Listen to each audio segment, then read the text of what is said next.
ও এবং আমি কি সাজি তোমরা দেখতে থাকো। কলেজে যাচ্ছি প্রায় 1 বছর পরে। আমার কিছু সার্টিফিকেট আনার ছিল, সার্টিফিকেট, রেজাল্টস, সমস্ত কিছু, মানে উইদাউট ডকুমেন্টসে। হ্যাঁ, তোমরা হয়তো ভাবছো উইদাউট ডকুমেন্টস আমি কেন বলছি, কারণ আমার বিএডের সমস্ত ডকুমেন্টসই হচ্ছে আমার শ্বশুরবাড়ি। কারণ আমি যখন প্রেগনেন্সির সময় এখানে মানে আমার বাপের বাড়িতে সিজার হতে এসেছিলাম, তো তখন আমি ওই ডকুমেন্টসটা নিয়ে আসিনি।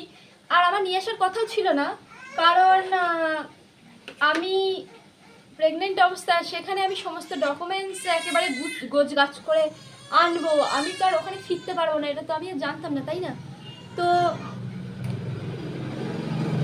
আজকে কোন চক্রে কোন রাশিতে আজকে এরকম হলো আমি জানি না, কিন্তু হয়েছে তো যে এমন ব্যবহার ওরা সবাই মিলে করেছে যে আমার যাওয়াটা যাতে বন্ধ হয় না, সেই চেষ্টাটাই ওরা সবাই মিলে করে গিয়েছে।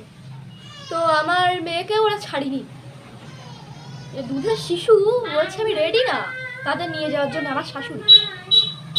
তো তুমি বলো যে যে তারা কিভাবে পরিকল্পনা করে আমাকে আমার মেয়েকে বঞ্চিত করলো।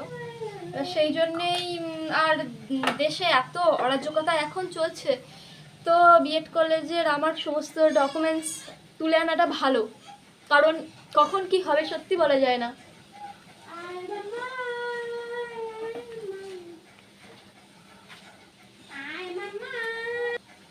আর আমি এমনভাবে ডোমেস্টিক ভায়োলেন্সের শিকার হয়েছি না, এরকম ডোমেস্টিক ভায়োলেন্সের শিকার জন্য সত্যি আর কেউ না হয়, মানে আমার জন্য পরম শত্রুও কেউ না হয়, আমি সেটাই কামনা করব।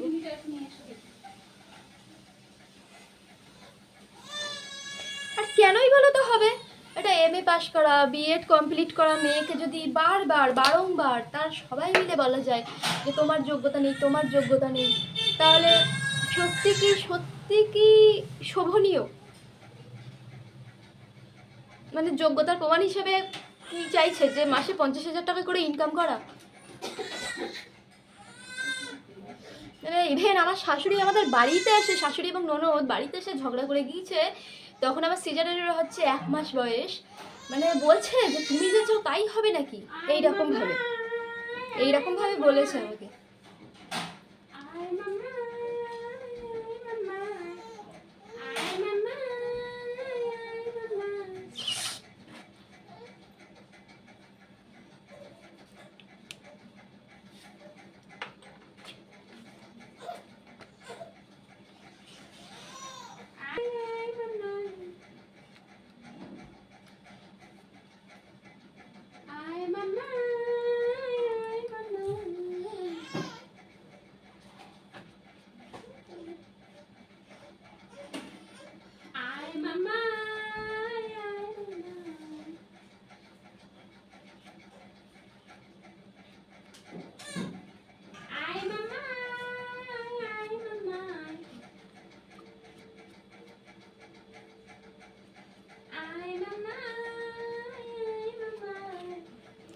তো দেখা যাক এখন কলেজ কর্তৃপক্ষ আমার সমস্ত কথাবার্তা শুনে, আমি যে থানায় যেটা জমা দিয়েছি সেইগুলো দেখি আমি বিএডের সেই আমার সমস্ত ডকুমেন্টসগুলো আমি তুলতে পারি কিনা সেটাই দেখার।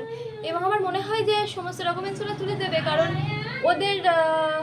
ওদের যে আর কি কম্পিউটারে তো আমার সমস্ত, মানে যে আমি যে সমস্ত টাকা পরিশোধ করেছিলাম তো সবগুলোই তো আছে, তাই না?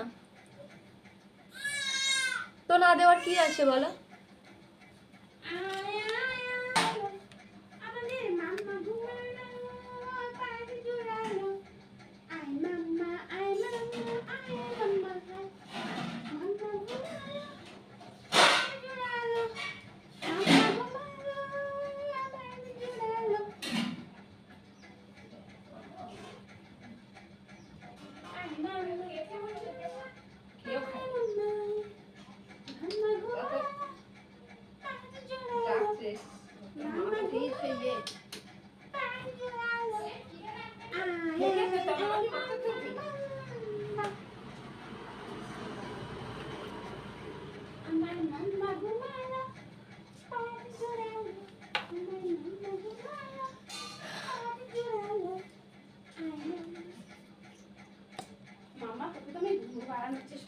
মাম্মা মাম্মা ঘুমালো তাড়াতাড়ি চলে আলো আমার মাম্মা ঘুমালো তাড়াতাড়ি চলে আলো আমার মাম্মা ঘুমালো তাড়াতাড়ি চলে আলো আমার মাম্মা ঘুমালো তাড়াতাড়ি চলে আলো আয় মাম্মা আয় মাম্মা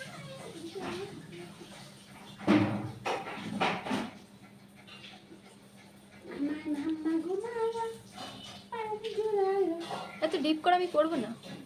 মাম্মা ঘুমালো তাড়াতাড়ি চলে আলো আমার মাম্মা ঘুমালো তাড়াতাড়ি চলে আলো আয় মাম্মা আয় মাম্মা তো আমার ফাইনাল লুক রেডি। তো আমি এই ড্রেসটা পরেই যাব। চুলগুলো এখন খোলা রেখেছি কারণ চুলগুলো পুরোটাই ভিজে। তো তোমরা বলো তো আমাকে কেমন দেখাচ্ছে।